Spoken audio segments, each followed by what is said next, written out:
Like, bro, you pulled up yesterday playing Make 'Em Say, oh. Yeah. And today you pull up. Exactly. I was like, what is this? Hey, blast off, I can talk my ass off. Hey, Smokey, what you seen, and I'll tell you what I saw. Hollywood, what you think, and I'll tell you what I thought. And we can talk about it all when we here on Trash Talk. Hey. What's going on, everybody? We're back with another episode of the Trash Talkers podcast. We made it. We made it, Schmo. Yeah, we did. What's up? How art thou? How have you been, Buddy Rowe? Oh, man, I've been good. Like, I've been doing a lot of stuff. I signed up for this all-male roller derby team. You told me about that. How did it go? Oh, I made the team. It turns out that nobody really wants to see male roller derby. It's usually though. female roller Yeah, derby. exactly. So I guess they thought they were going to put together a male roller derby team, and here 10 dudes get together, and nobody shows up to watch. I remember you. I didn't. Damn, you made the team. That's awesome. I made a team, yeah. Dude, I didn't even know I could roller skate. But I just tried it. Did they put you at what position? I know it's like a middle or front. Yeah, I was number 7.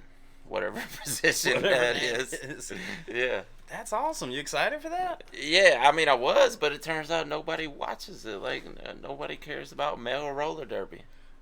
They just want to go see. Like, remember back in the day, there would be the roller derby would come on after wrestling or something. And it was kind of based off that, like a gimmick. Yeah. You know, it was a big gimmick. Yeah. But, yeah, I don't know. Apparently nobody wants to watch dudes do it. What was it, like 7 people in the? Yeah, like 10. Oh man, I mean, Yeah. hey, And some alternates, things like that. take what you can get. I mean, I actually had to. So my birthday was this previous Friday, and I celebrated Friday, Saturday, Sunday. Shout out to everybody who was there on Spiral Out Sunday. But yeah, man, I wanted to go tandem skydiving again. Oh, really? Yeah, we went to Savannah and. Oh, you didn't do the indoor skydiving? Oh no, Up I've been by the stadium. No, I've been skydiving yeah. before in Key West, but this time I was like, man, let's do it again, dude. Yeah, you should make a career out of that. That would be cool, man. I'll tell you, man. If y'all ain't never been skydiving, that is the closest thing to, like, people say, if you could have any superpower, what would you want? Mm-hmm. A lot of people say flying. Yeah. That's as close as you're gonna Close get. you can get. Man, like, you should get one of them bodysuits. Like the flying squirrel bodysuits. Just start. Yeah. I don't know if I'm there yet, dude. You end up taking off over South Georgia and end up in South Florida. Like, by the time you get to the ground. crossing over state lines as a Yeah. freaking flying squirrel. You're like, Jesus, did I land in Miami? Man, I swear to God, I was in Atlanta, Georgia 10 minutes ago. It says Homestead that way. Damn. Man.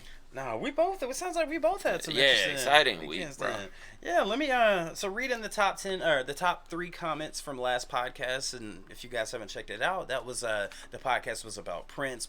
Does he get the respect and the acknowledgement that he deserves in rock and metal? Yeah. All right, so the number 3 most liked comment comes from Adam Sidlow. He says Stephen Wilson of Porcupine Tree and Solo Stuff is a huge fan of Prince. Anyone who knows music knows that Prince literally had it all. He could play most instruments himself, sing like no one else could. There aren't artists like this anymore. He was a rare breed.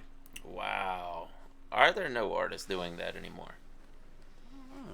Oh, I guess that's not new or anything, but I did mention Trent Reznor does that also. You did. The number 2 most liked comments from last podcast is actually 2. One from LC and one from Lisa Nelson. Mm-hmm. LC says 6 months ago you watched Prince slay his guitar solo on While My Guitar Gently Weeps. Yes, we did. And I heard that was his backlash for not appearing on the great guitar players list and wanted to prove his chops to the Rock and Roll Hall of Fame. He was an epic musician and artist. That's gangsta. Yes, and Lisa Nelson, who's tied with the number 2 liked comment from last podcast, says, I'm a rocker and metalhead, and I respect the hell out of Prince. Yeah, definitely. The number 1 most liked comment is from Brantone's DFW. He's got 19 likes on his comment, actually. And he has 2 replies. I'll read those as well. He says, as a metal musician for 20 plus years, I have ran into so many people that have hella respect for Prince. At the end of the day, regardless of genre, talent is talent, and Prince had it in limitless amounts. Much respect to him and his legacy. Oh, absolutely. The 2 comments he had replied to that is one from Thomas Bolin that just says yes, and then another one from Capidachi that says 100. Absolutely. Keep it a buck, man. You know, it feels good to hear, though, because we were Prince fans before doing this. Mm-hmm. Like, we both like Prince. And we came into the rock and metal genre trying to make friends. Like, it was just like, we want to be cool with y'all. So it is awesome to hear that you guys actually respect an artist that we liked before we started doing it. Facts. Mm-hmm. I don't know, man. It's just like many people have said in the previous comments, Prince is just one of those dudes he's the embodiment, the personification of what talent is. Yeah, and that charisma. I know I said it last week, but the dude had the it factor like very few people have ever had. Like, you just see Prince, like, you don't go, well, that's just a little dude. You know, you like, that's a star right there. Like, everything he does, like, that's a star. Like, even there's a lot of artists in the music industry where you see them and you go, what's special about this person? You can't see Prince and not go, that's a star right there. Facts. Mm-hmm. I mean, he's gonna play the bass in your face. Definitely. He's gonna take your girl. Yep. While wearing platform shoes and a blouse. and a purple blouse at yes, that. with bell bottoms, and he just might have his ass cheeks out. Maybe so. We got an interesting one today, Smoke. Yeah, definitely. We were talking about this behind the scenes, but covering a lot of rock artists as we do, rock and metal. Mm-hmm. A lot of guys go pop and they lose the respect of their fans. You know, they get called a sellout or whatever because they start making radio hits. I guess the first question is, what does it take to turn pop?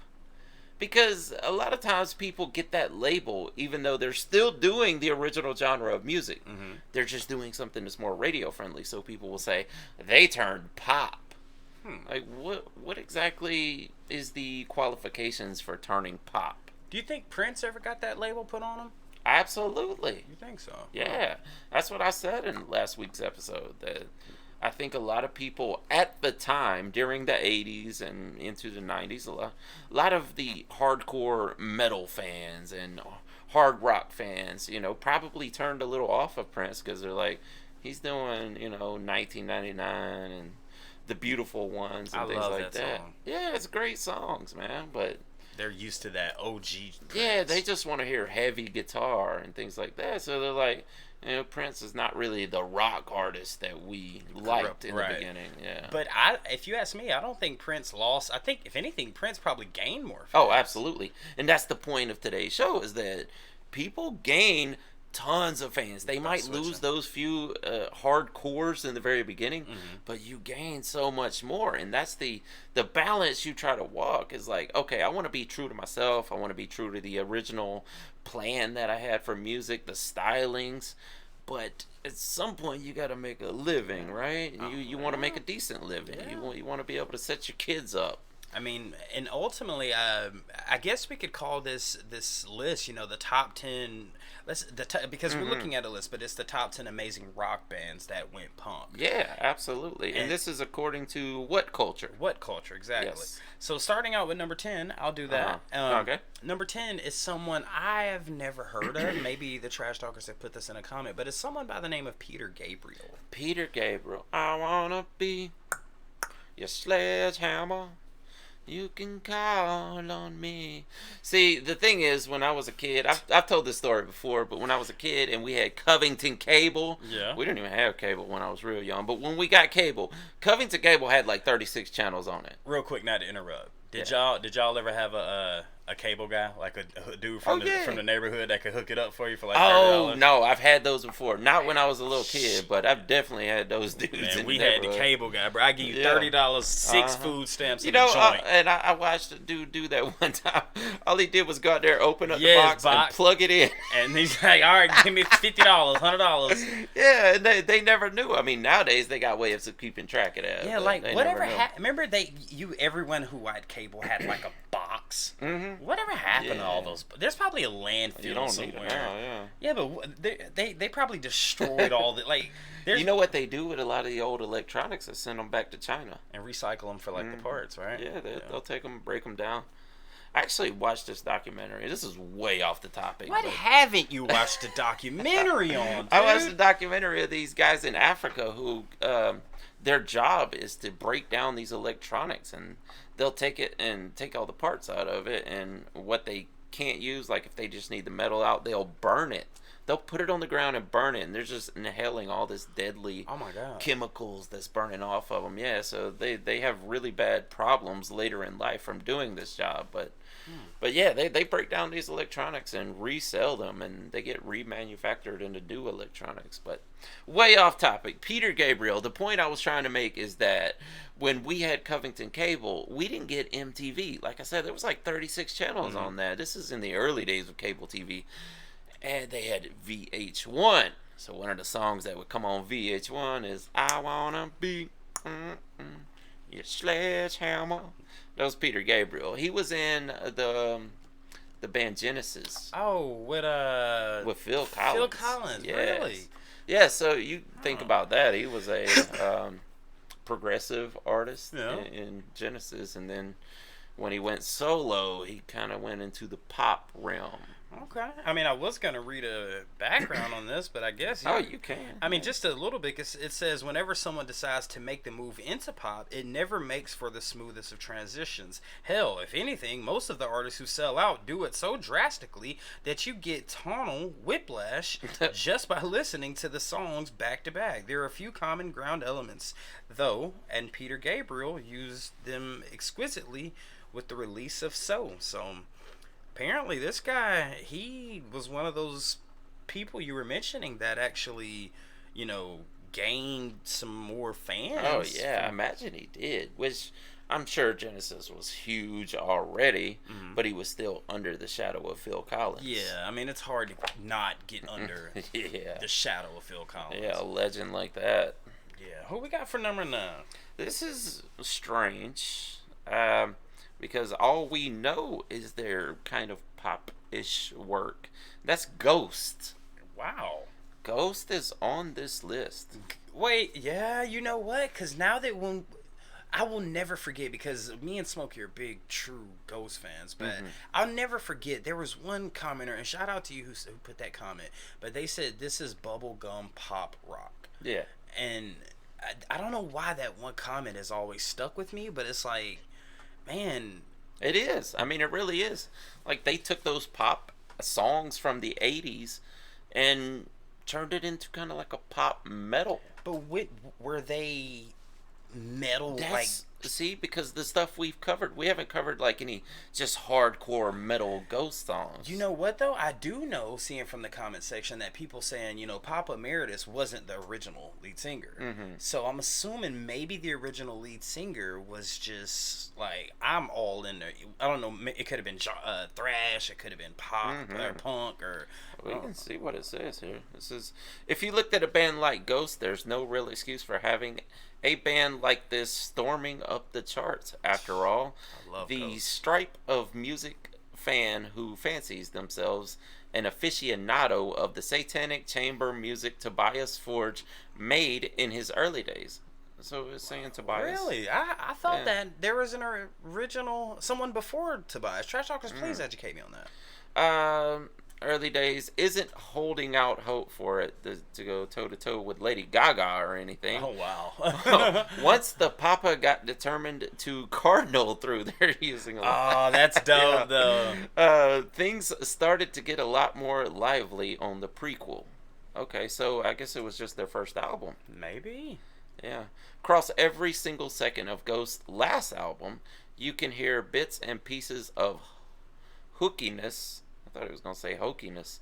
Hookiness seeping into the traditional Baroque metal fold. As songs like Rats sound something like that could have come from the glam era. Yeah, they're right. They're right. Of someone like Ozzy Osbourne.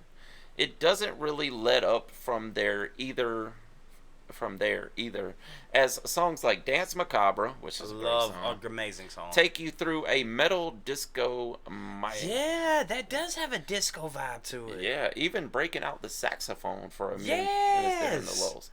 Now, I guess that brings up the question: should we be checking out some of their original early work? Ghosts. I don't know, bro. I mean, I'm cool with doing that. Yeah, but I swear I thought that they said that there was someone before Papa Emeritus, and that's cool because I want to check it out to see what it sounds like. But I like the way that Papa Emeritus structures his songs, and maybe you could call me and Smokey maybe me and yours, who are the people that are fans now that he's actually turned quote unquote pop. Yeah, because we like the work that he does now. I love Ghost, man.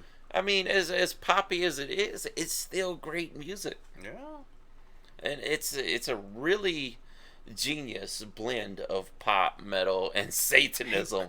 He puts like it's genius. He puts it all into one. Yeah, I don't think there is no other band like Ghost that I know of. At least nobody that we've been brought to the attention of. Dude, if I'm not tripping, I want to say Ghost actually performed on like Conan O'Brien or I wouldn't doubt that. I swear it was one of them late night shows. Like, hey, if they go pop, they can do things like that. Yeah. But then again, we saw Slipknot on there. 100%. All right, going on down the list, number 8 is Aerosmith.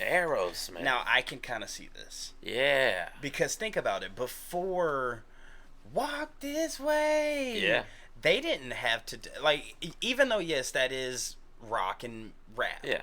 But that was more pop. That was a more popular song. Yeah, it was a song that would be played on top 40 radio.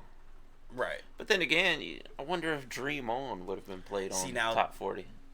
Damn, was that before or after? Yeah, that was some of their early work. See, to me, that is like what I would say the core, the inception of Aerosmith is. Absolutely. But then they were doing songs like Dude Looks Like a Lady and stuff like that. Does he say dude?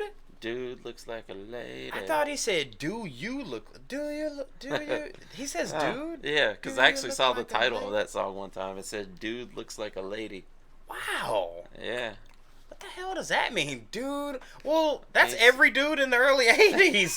That's every dude in the early 80s. Yeah. Dude looks like a lady. Maybe that's what he's talking about. I don't know. I've never examined the lyrics of that song. I wonder if he's talking about like he met a girl at a bar that was actually a dude or something like that, or if he is just ragging on some of the glam artists of the time that look like ladies. Yeah, just real quick on this, it says whenever you look at bands that go pop, you normally try to see if the radio rock fits them to begin with. While there are some that seem to slide comfortably into the AM radio format, there are also acts like Slayer who don't belong in the same area code as the word accessible, quote unquote.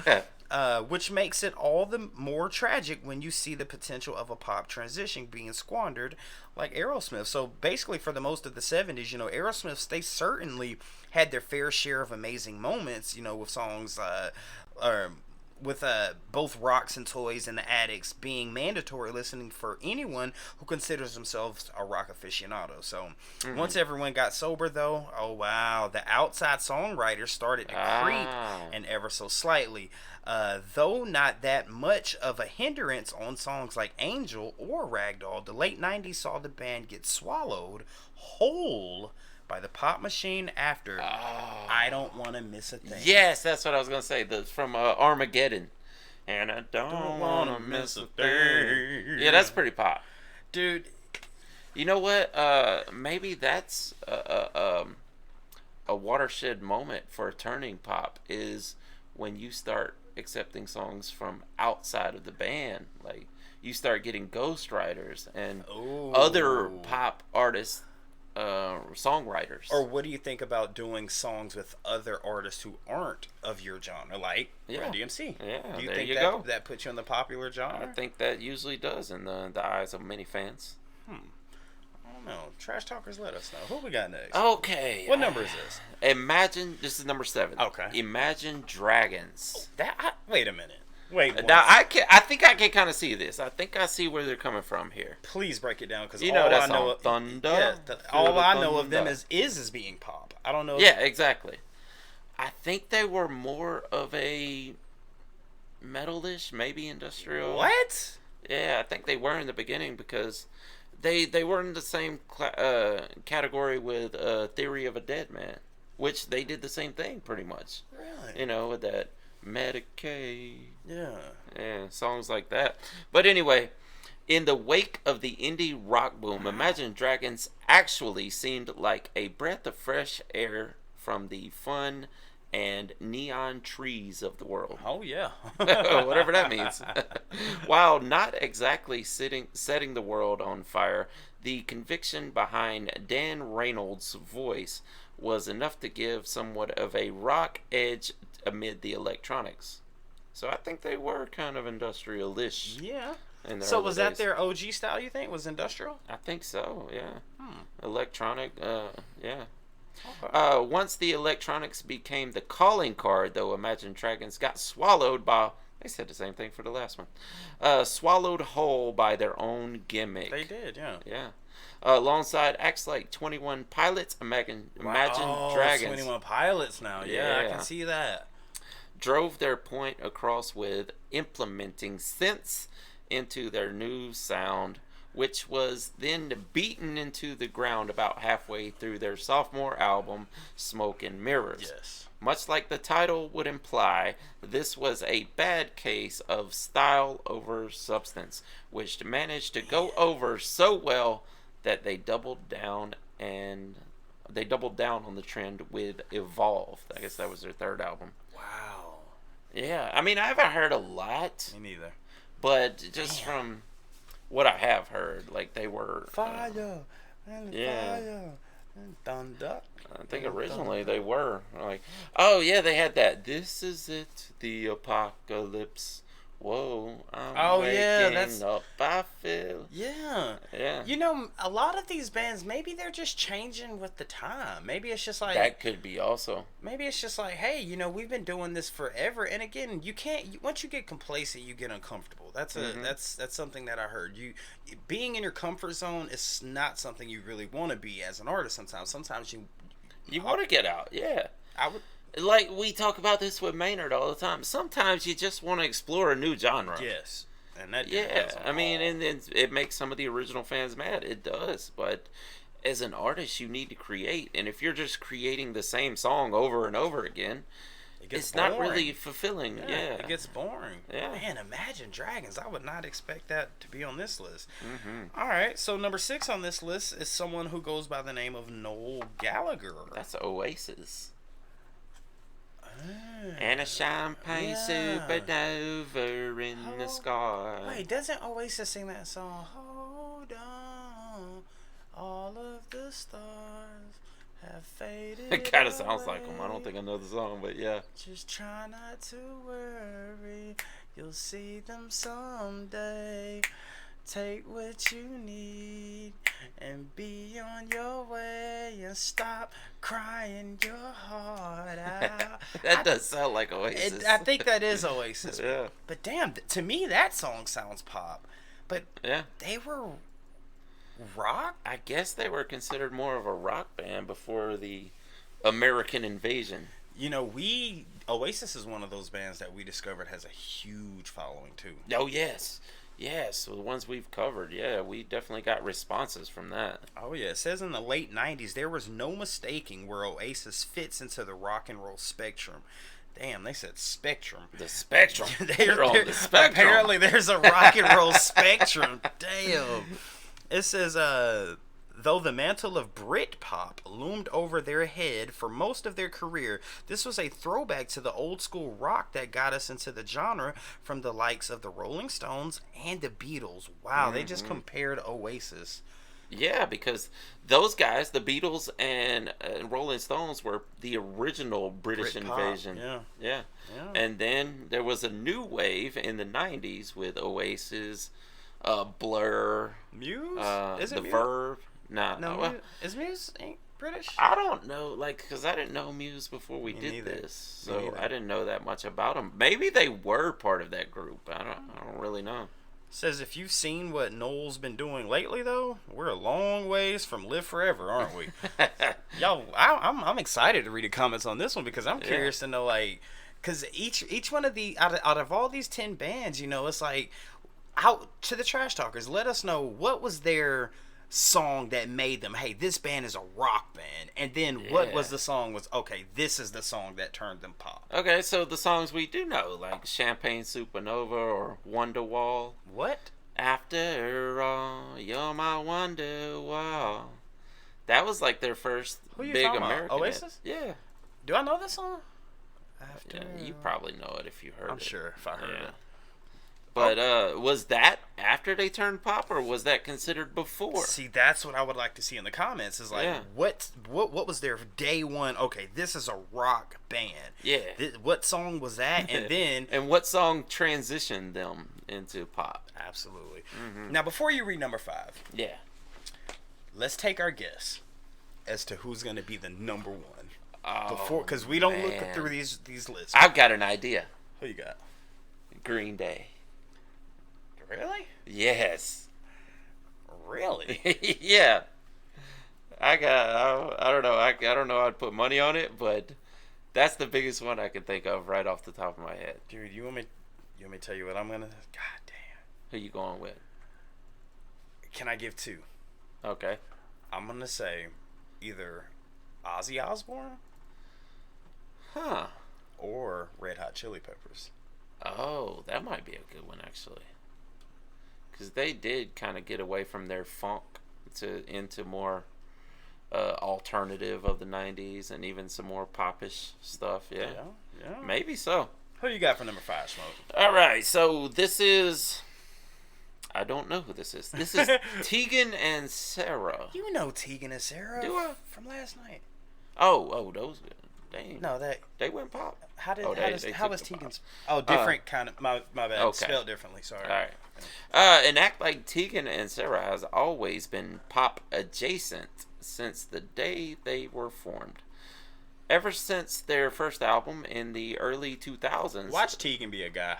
I don't know. I can't see the pictures. Oh, okay. Go ahead. Their style always fit comfortably into the quirky indie rock side of things, rather than the heavier side of someone like Metallica. Oh, or wow. anything.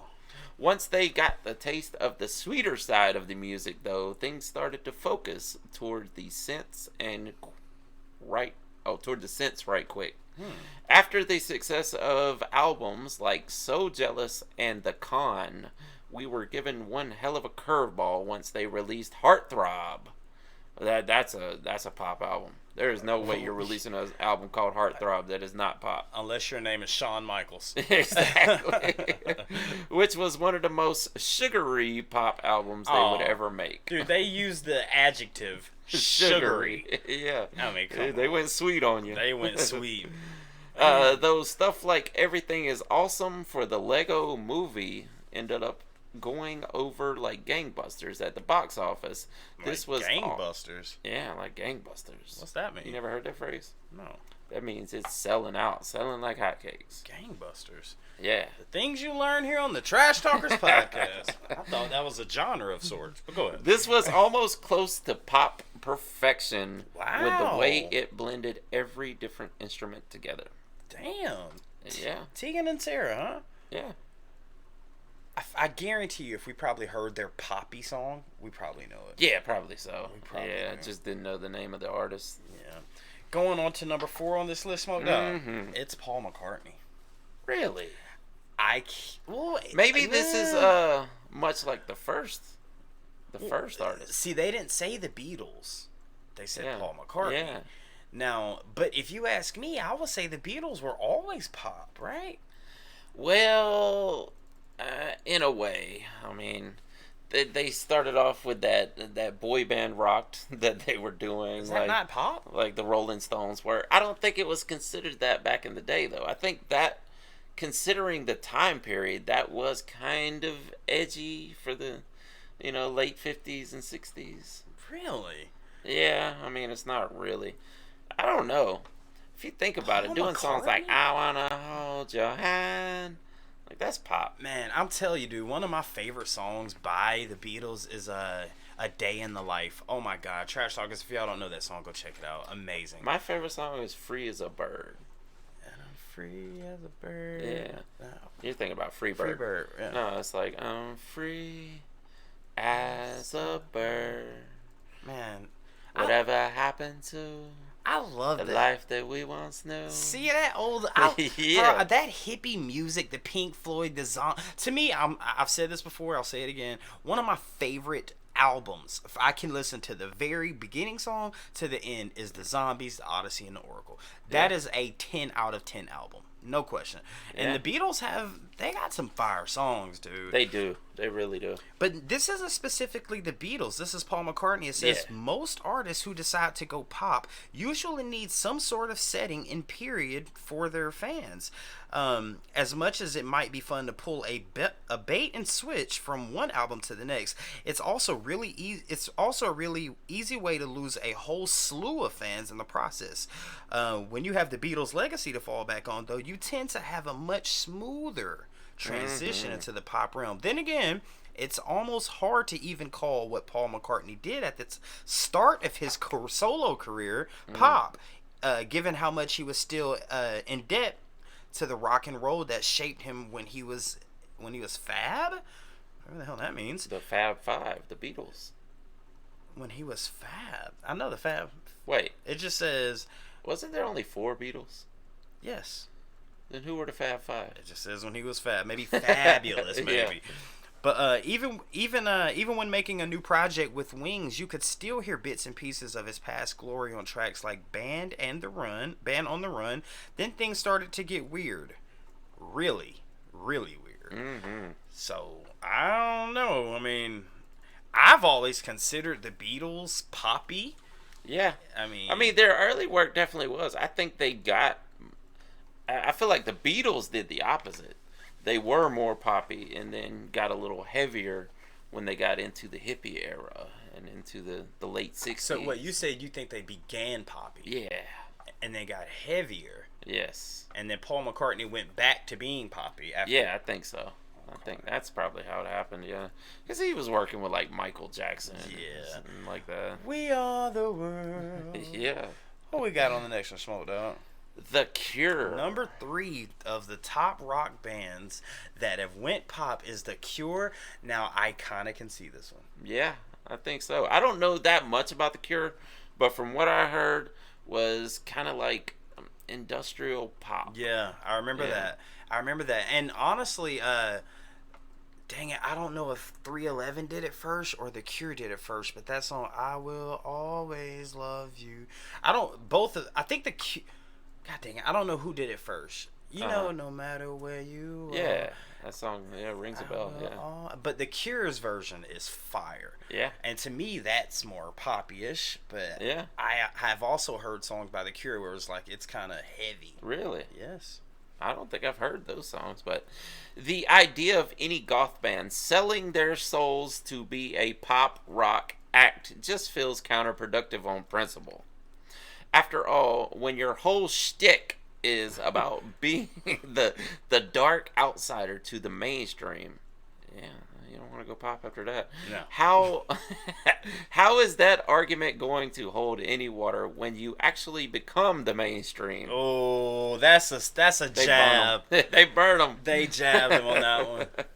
It's not an easy tightrope to walk, and yet The Cure managed to toe the line almost flawlessly once the end of the 80s wrapped up. During their new wave beginnings. Yeah, see, that's kind of what I would say, new wave. Yeah, okay, yeah, I guess. I mean, they did have some hard guitar in there. Go ahead. I'm Yeah. sorry. You could see Robert Smith's vision for The Cure as something a little bit left of center, with albums like Pornography having just as many weird moments as they did hooks. Wow. While these albums all found a respective audience, Kiss Me, Kiss Me, Kiss Me saw them leaning even harder into the pop formula, even garnering them with a hit with Just Like Heaven. Yeah. Is that Just Like it? No, I'm thinking Marvin Gaye, Just Like music. Yeah, I guess I haven't heard enough of The Cure to really know the hard stuff, but yes, I would say the stuff I heard was new wavy poppy. You know, now that you say new wave poppy, I think the person who told me, "Hey, this is The Cure too," I think they might have lied to me. Yeah, I think they might have lied to me. You said new wave poppy. What I heard was like kind of thrashy, like hardcore. If it, shout out Seth, but Seth was like, "Yeah, man, you like this song by The Cure? Check out some of their earlier stuff," and it was like more thrashy, hardcore, and it's like, wait, this is the same band? They went from to I Will Always Love You, and it's like, no. Maybe it is though. I don't know. Trash talk. Maybe they did more hardcore stuff back then. Possibly. Yeah, I mean, obviously they did more hardcore stuff than their poppy stuff. Yeah, but I mean, and that one that you read was like new age synth. Now I kind of want to hear some of that early. I've heard it because I don't know if I ever told this story on the podcast. Oh, here we go. I had this dude that I always rode to school with before I was able to drive. He would always pick me up. Shout out Gabe. Yeah, Gabe. But anyway, it was actually Nate. Gabe was the other guy. Nate. Sorry. Yeah. It actually rode with a guy named Gabe too sometimes. But Nate was not the guy you would expect to be listening to The Cure. I'm talking about gold teeth, dreadhead. He had the fro and everything. Yeah. So he picks me up one day and I get in the car and I hear these like xylophones playing and I'm like, what the hell are you listening to? Like, you know, I want to hear some Master P or something. Yeah. And I hear I'm like, what are you listening to? He's like, that's The Cure. I was like, bro, I don't know nothing about that. Like, bro, you pulled up yesterday playing Make 'Em Say, oh. Yeah. And today you pull up. Exactly. I was like, what is this? Shout out, But Nate, he man. told me they were all legendary, and I'm like, I don't know, bro. You got out of the car. I was like, man, I don't know if I want to ride to school with you no more, Exactly. bro. I don't know if I want to. But nowadays, I could probably look back on it and go, oh, that's some great music. Exactly. He was open-minded. He was way more open-minded than I was. Exactly. Yes. Number 2 on this list is Paramore. Paramore. What do you know about Paramore? Not a lot. We covered a Paramore song, didn't we? I think we did one song. Yeah. Don't ask me what the name of the song is. Yeah. I keep wanting to. Muse just keeps popping in my head. I don't know why. Like, yeah. No, is that not? You're not getting a Muse vibe? From Paramore, maybe. I would have to hear. I'd have to go back and listen to the track we did for one. But for this to be number 2 on the top 10 rock bands that turn pop, that must mean they had a big transition. I feel like they're going so deep now that Green Day might not be on the list. Yeah, I'm telling you, Ozzy might be on there. Red Hot Chili Peppers might be on there. Yeah. What if freaking No Doubt's on here? Like, what if well, at least the Gwen Stefani. Gwen Stefani, you're right. Yeah. She might be number 1. Let's see. So Paramore says, of all the genres that should have been an easy transition into pop, it should be the realm of pop punk. I mean, it has the genre in the name of the damn subgenre. Mm-hmm. So why the hell would it be hard to trade in the guitars for some poppier fare every now and then? Paramore managed to do it, but they took a pretty weird route to get there. Mm-hmm. It says, shortly after arriving on the scene with Riot, in the late 2000s, the next few years were a bit hectic for Paramore, dropping members like flies before finally making a return to form with brand new eyes. As much as something like this almost felt like a fluke, their self-titled album saw them double down on the poppier direction, even earning them a handful of hits with Still Into You and Ain't It Fun. If you ask what Paramore sounds like these days, though, we are miles away from the era of misery businesses. Or misery business. So we're going to have to come to the trash talkers again to educate us on this one. Yeah. Let us know more about Paramore, because we don't really know enough about them to realize they turned pop. Oh. You know what? There was another band I was thinking of before we get to number one. I'm not even looking at it. I want you to surprise me because I don't even want to look at it. I haven't even looked at it yet. But Okay. I mentioned this to you off camera recently, that Sugar Ray was one of those bands. And that is Come, My Lady. Come. No. It's the I Just Wanna Fly. Who sings Come, My Lady? Come. Who was that? It was You're my butterfly. Crazy Town. Crazy Town. Sorry. Yeah. You're right. Okay. All right, go But along those lines, in that realm, Sugar Ray, they had that radio hit, I Just Want to Fly, so I thought they were that type of music.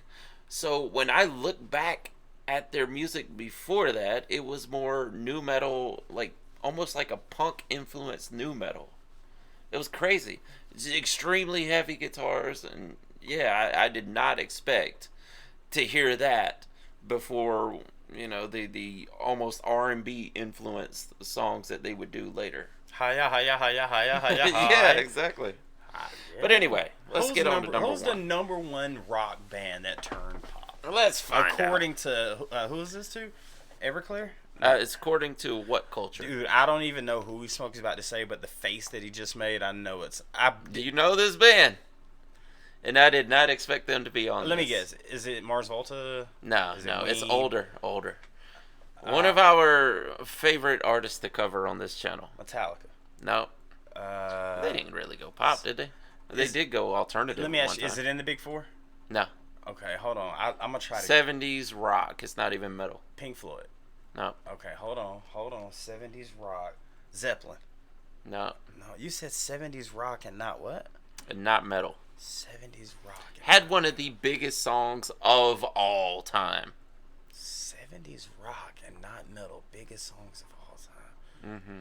God dang it. Hold on. I want to guess. The lead singer has a movie made about him. Queen. It's Queen. Queen. Wow.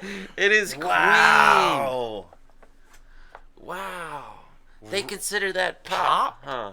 But what did they do before that? Because all I know them. Yeah. Oh, we know. Well, Queen does a lot of different styles. Genres, yes. Yeah. So. But see, you're talking about Freddie Mercury here. Mm-hmm. A guy who can do anything. Yes. It's like maybe what they did before we know Queen, it was just like, hey, it's good, but, hey, put this writer in the studio with you. Put this guitarist in the studio with you. And it's like, bruh, you were a knight. You started as a pawn, then you went to a bishop, then you went to a knight, then you was the king, which is kind of the best chessboard piece. Yeah. But y'all want to be the now you are queen.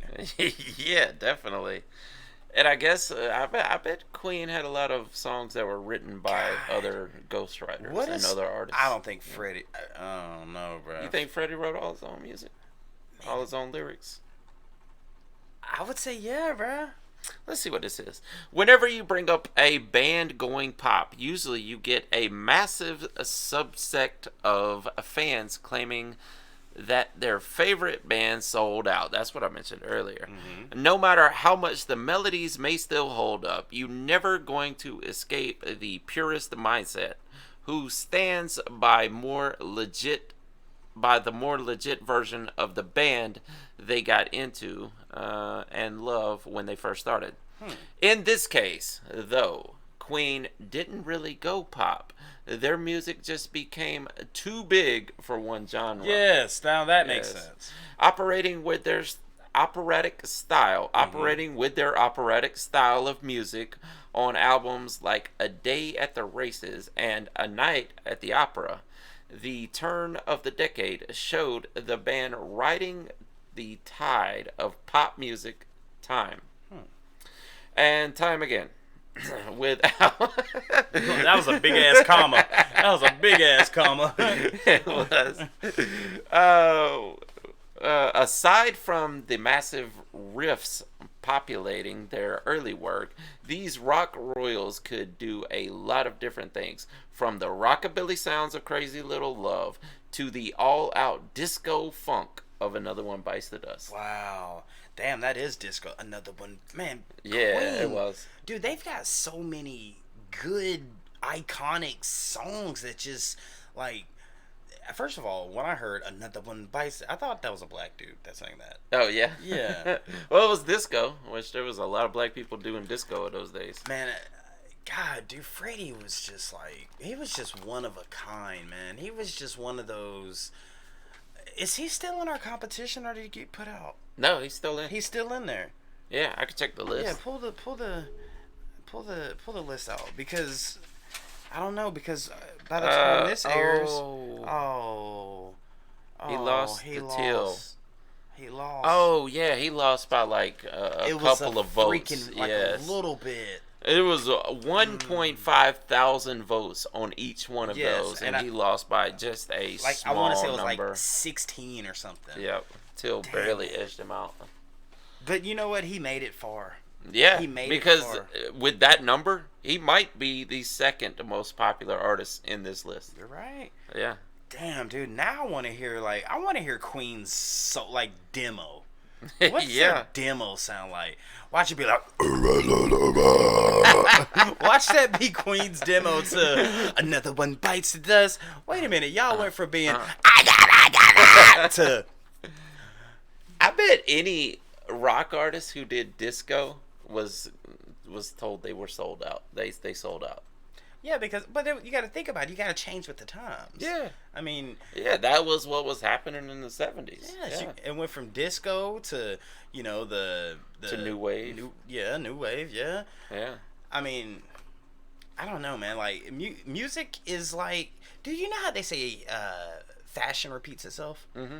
Do you think music does the same thing? Oh, look at Ghost. Yeah. They're repeating a lot of that stuff from the 80s. I love that 80s sound, bro. Mm-hmm. I love that 80s Yeah. sound. It reminds you of your childhood. Yes, it does. Yeah. That old VCR tape sitting. Yeah. Just you gotta. I still watch that channel that plays the old commercials from like the 80s and the 90s. You remember me showing you my 60s, 70s? Oh, and yeah, 80s TV? yeah. Y'all, Yeah. if y'all want to check out a cool website, just go type in my80stv.com. And Yeah. it's literally a TV with movies and it just Yeah. go. And you got a Yeah, 70s. you can pick the decade and then flip through the channels to see what was playing during that decade. Yes. Yeah. I mean, football games, Yeah. commercials, Wrestling. Yeah. anything you want to watch. Anything. Yeah. Nah. But, okay, so apparently we don't have a OMG or WTF. We do. Oh, we do. got Yes. a WTF? Yes, I think I'm going to change up the format going into the future, but I still have both of them for this week. Okay, so. I have one story from Florida. Okay. That'll be the WTF. What the The Florida? other story this week comes from Johannesburg, South Africa. Bro, you gonna how? I can give you what the Florida all day. Joe South. Give me something with SA. Oh God, man. that's gonna be hard. PSA. PSA. there we Public go. South. Probably South Probably Africa. South Africa. There you go. Yeah. All right. Man tells police his wife was abducted by intruders using holograms. Man tells police his wife was abducted by intruders using holograms. Okay. First and foremost, before you move on, Uh-huh. if there were intruders that were smart enough to do that, you can have Yeah. her. You can take her. If y'all pulled that off, dude, y'all are freaking legends. And man. what is so special about his wife that they got to go through all that technology? I mean, imagine that, dude. You would have to slide man. That's some beyond Elon Musk stuff. Yeah. Look, if y'all captured my wife just using holograms, you know what? You deserve her, dude. You deserve her. And I'm not married, but you Yeah. deserve her. What's the other one? All right, this one is a weird headline, but it says he felt the slither of a venomous snake in the cockpit, then turned the plane around. Okay, you already know what I'm gonna go here. Yeah, I think so. Okay, so Florida's gonna be the venomous snake, and the hologram is gonna be South Africa.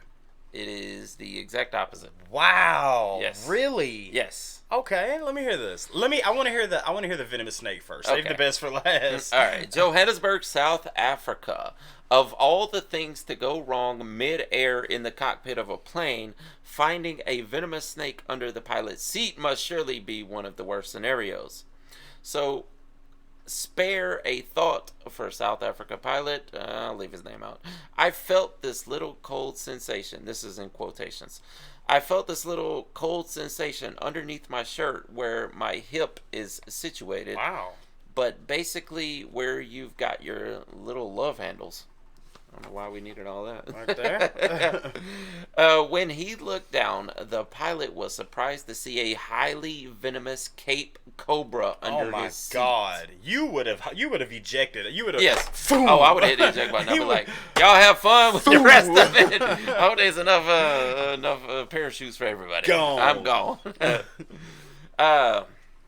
He felt a slithering stowaway as he was piloting a private flight from South Africa's Western Cape to northeastern town of Nelspruit on Monday. As I turned, this is quotations here, as I turned to my left and looked down, I could see the head of a snake receding back underneath my seat. Oh my God, I'm gone. At which point, there was a moment of stunned silence, to be brutally honest. He decided to turn the light aircraft around and make an emergency landing at the closest airport of Welcome. Quotations again. I then informed my passengers of what was going on, but everybody remained calm. I don't know how. But my thing is, was it an actual snake? Yes. Okay, so It was a the Cobra. Cape Cobra. Okay, gotcha. All right. So tell me about the hologram. I just couldn't imagine. You in a plane, you can't go nowhere, and there is a cobra under your seat. A damn cobra is under your seat. Now this was an airplane we had passengers though, right? Yes. So It's we're not a small one, but there was passengers. Yes.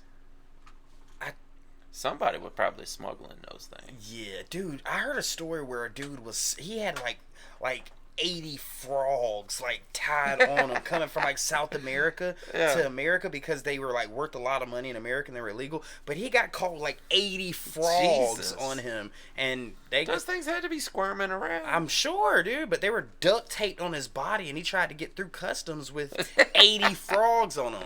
How do you think that's gonna work? I don't know, but how many of them gonna survive from South America Exactly. to South America to Florida? I guess If that's they're not, taped. man. Hopefully, he had a little bit of room so they could I mean, move. and or not only breathe that, or but they something. probably on his chest like, God dang it, get me out of here. Look like Frogger when you get splatted by the car. All right. Florida man tells police his wife was abducted by intruders using holograms. The man stated that they used holograms to project signals on the walls to get him Man, to them do hand what they signals. wanted. They took a damn flashlight and was doing hand signals. He's like, oh, there's a rabbit on the wall. According to the police department, when Martin County Sheriff's investigators approached a rental trailer in Florida, one of its inhabitants informed them that his wife had been abducted by intruders who were using holograms. Wow. The 53-year-old man was extremely agitated when he told the deputies they abducted her. According to a police report, the man stated they used holograms to project signals on the walls to get him to do what they wanted. They put the Batman signal on the wall. And to communicate with each other. After the 51-year-old wife, who may actually have been his girlfriend, was contacted, she told police she was at a trailer belonging to the man's aunt because come the on. man had chased her there. No, bro, he set that up. He set that up. Did he, or is he under some kind of psychosis? Well, she was actually in another trailer. Yeah, she left because he was being belligerent, obviously. He set it up. The man and woman both said intruders... Whoa, she said it also? That's what I'm saying. If someone actually came in and took her. Ah, okay. The man and woman both said intruders used holograms to trick them to thinking that they were in the house, and they chased them. What? Bro, all you gotta just remember Florida. Yeah. Just remember Florida. That's how. I mean, So they saw something on the wall. If they're both saying it, it wouldn't be a psychosis, right? Even no matter what substances they're on, you could both go into a psychosis, but you wouldn't see the same thing. I mean, it's possible. Maybe. It's possible.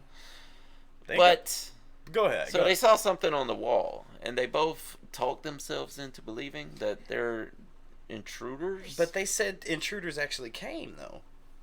Well, they said the intruders were using signals on the wall to get them to do what they wanted them to do. But how did she end up at his aunt's house?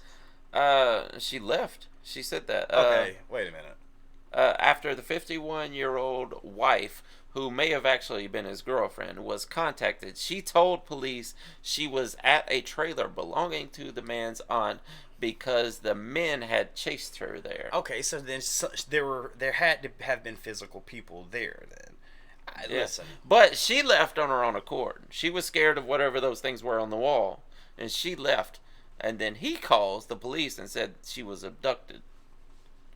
Bro, I don't even know where to go with this. I don't I mean, either. this is. I mean, the owner of the trailer said she planned to serve eviction notices. Now we're getting somewhere. In the very near future, and police had been called in the past because the man was in the road with a gun and the woman was digging for gold in the road. Shout out to all our Floridians, but what the hell y'all got going on down there? We might need an intervention. For real, bro. I saw a video with a dude in Florida slow dancing with a freaking crocodile in a freaking crocodile infested pond. He's literally holding the crocodile in the water, dancing with him. We did that one story where the guy pulled up to a drive-thru and threw the crocodile or it was an alligator, but threw it through the window to try to rob the people. He didn't have a AK. No, he just said, threw it. "Take a bitch." Here, bitch. He just give me all your money. I will throw this alligator. I will throw it. Oh, no money? All right. Then it's this big and, man, god dang, dude. Only in Florida, man. Give me that whole register. I am throwing this alligator. Sir, there is $4.26 in here. I don't care. I want it, bitch. Give it to me. Ah. Man. What the hell's going on with Florida, man? I don't know, dude. I've been to Florida multiple times. I know you've been as well. We went to see Tool in Florida. Yeah, I love Florida. Yeah, Florida's dope, man. But god dang, y'all. Just some weird news stories, though. It's something in the water down there. Just type in Florida man. You will get a list of like the top 100 Florida man stories of last year. You know, that's crazy. Dang it. Why so many? There's crazy people everywhere, but why so many in Florida? What do you think that is about? Seriously, what do you think? Why Florida?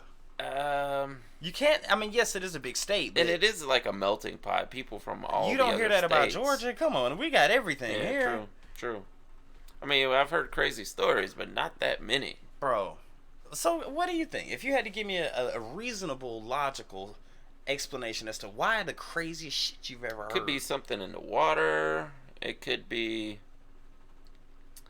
a culture thing, like, you know, once people start acting out like mass hysteria, that other people just start doing it and not realizing why. Smokey, you just read me a story that this lady got freaking abducted by signals on the walls. Yeah, I mean, come on, bro. Oh, yeah. God, man. I don't know, man. I don't know. Yeah. If you live in Florida, give us an explanation because you're one of the good ones. You're one of the good ones. Again, shout out to all our Floridians out there. Absolutely. But yeah, Trash Talkers, we're excited to read the comments on this one because out of all these bands that we read, you know, that went from, you know, being, or what's the word? More hardcore to pop. Yeah, more like down hardcore rock bands going into pop. Give us what their first, like, hey, this is a rock band song, and the transition to what turns into pop, you know? Yeah, give us what makes them hardcore. Yes. Show us something, especially the ones we didn't even know had a hardcore side to them. Yeah, like Paul McCartney. I didn't know. Yeah. Dude, man, we could keep going forever on this. But nah, this was a good one, man. And again, we are so excited to read the comments on these. And guys, listen, from the bottom of our hearts, we want to greatly thank y'all so much for all the positive reception you guys have given us here on the Trash Talkers podcast. You got anything else, Smoked Out? I think that's it for this week, man. I think that's it too with all them goddamn Florida stories. Got an alligator take this. But anyway, yeah, guys, leave us some comments down in the comment section. If your comments get the top 3 likes, you will be read on the next podcast. And with that being said, my name's Smokey and Hollywood 6. Bye. I am Larry Smokey Ramirez Cowell. And we are over and out. Deuces.